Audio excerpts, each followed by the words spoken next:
So if you have a power supply and resistors, you can use the two together to generate a current input to your analog card.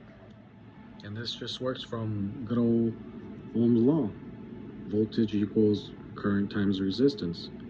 So we know that if we have a voltage input of 24 volts and we want to get an output of 4 milliamps, all we have to do is use a 6K ohms resistor to get 4 milliamps. And if we want to get a 20 milliamp output signal, we just have to use a 1.2 K ohm resistor. And there is a little drawing I made here. You just run your 24 volt signal through your resistor. Out from your resistor, you wire it into your analog input card and take the COM side of your analog input card back to the power supply negative.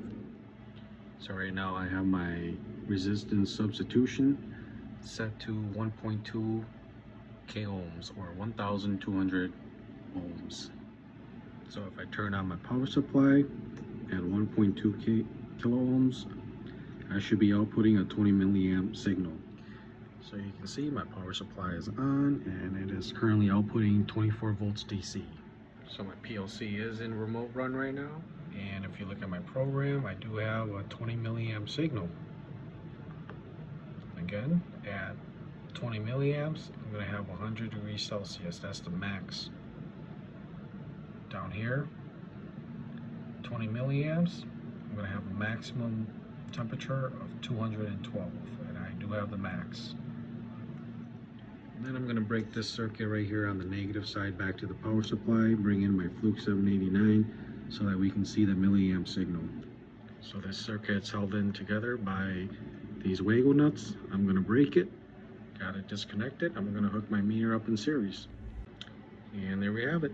My meter is in series to the resistor circuit, and there's our 20 milliamp signal that we can see right on the meter.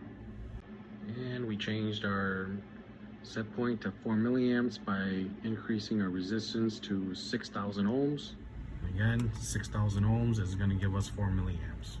Back to our program, we got 4 milliamps coming in, and we are at the lowest at 0 degrees Celsius.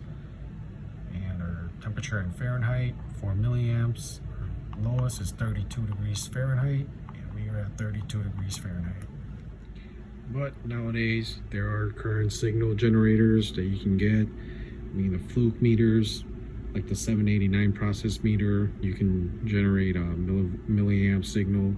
But this was how they did it back in the day, just using a resistor and applying Ohm's law. Until next time, deuces.